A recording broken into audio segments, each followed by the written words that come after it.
What's up? This is Jewish, Asian, and Island Pacific Wrestlers You Should Know, sponsored by Premier Pro Wrestling, or PPW, and I'm Randy Ritchie.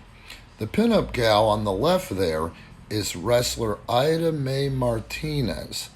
Ida Mae was born September 9th, 1931, and passed away January 19th, 2010. She was an American wrestler in the 50s, known as Ida Mae Martinez. Check this. After her retirement in 1960, she appeared in the 2004 documentary Lipstick and Dynamite about the early years of women's professional wrestling in North America. In addition to wrestling, Martinez was a yodeler, releasing the CD The Yodeling Lady, Miss Ida. Also in 2004, she obtained a master's degree in nursing and was one of the first nurses in Baltimore to work with AIDS patients. Now, what stood out to me, why I picked Ida, is look at that picture from the 50s. Just a beautiful woman. And I don't think she had to be that accomplished, and I'm not sure if she ever was because I wasn't born until 65. But I can only imagine how tough it was for her to get into the industry, and also how tough those 1950s women wrestlers actually were. What really popped me is that it later goes on to talk about the fact that she had to drop out of high school due to being raised in an abusive alcoholic home, okay? After that, which was rough, and after being a female wrestler in the 50s, which is just as rough, she also survived a marriage where it was a very abusive marriage. She went ahead and went back to school, obtained a master's degree in nursing, and once again was one of the first nurses in Baltimore to work with AIDS patients. That's a woman or someone or a person, period, to be admired, in my opinion. The other guy, sadly to me, a lot of these young idiots, a lot of these young prospective wrestlers don't know the legend that is, the legend that was Tiger Mask. Let me just state this emphatically. There might not be cruiserweights today, and there might not be the barriers of the walls broken down for the smaller professional wrestler, which is most popular today and has been for the last 20 to 30 years. Tiger Mask is the persona of several Japanese professional wrestlers. The persona was inspired by a character. It's basically from a manga series. What I dislike is the fact that you've got all of this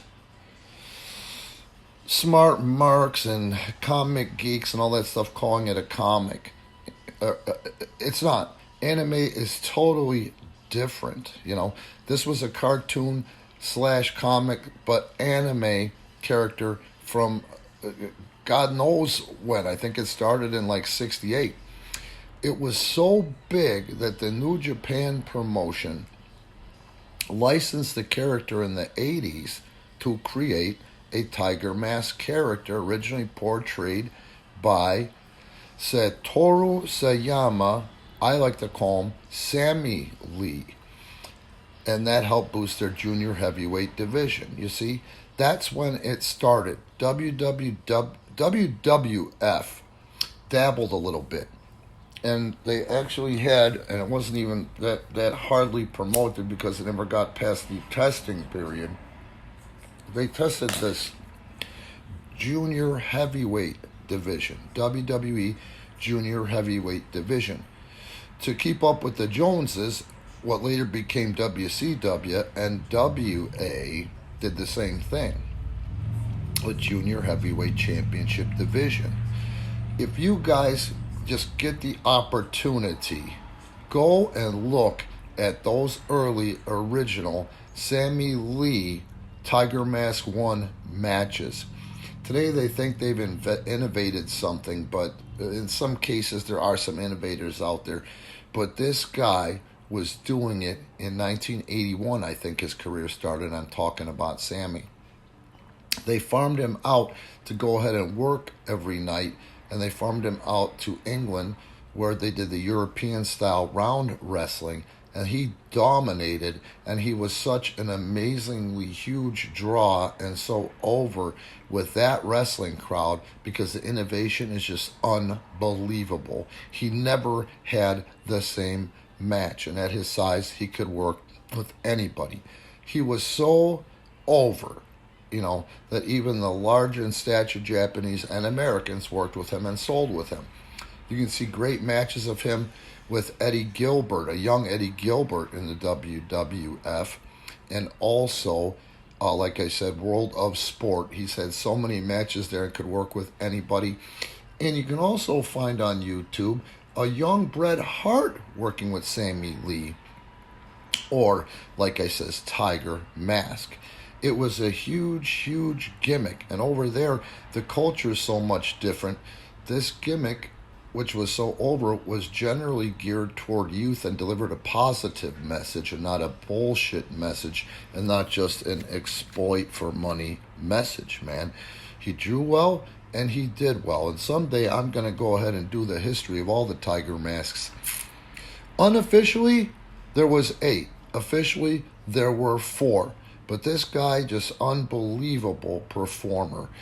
If a smart guy today, and I'm talking about a smart guy today that wants to stand out, that wants to be what World Wrestling Entertainment calls technically sound, all he would have to do is study the way this guy moved during the moves, before the moves, after the moves. He moved like a real life video game, and one can only imagine the amount of training and studying of film that this guy had to do.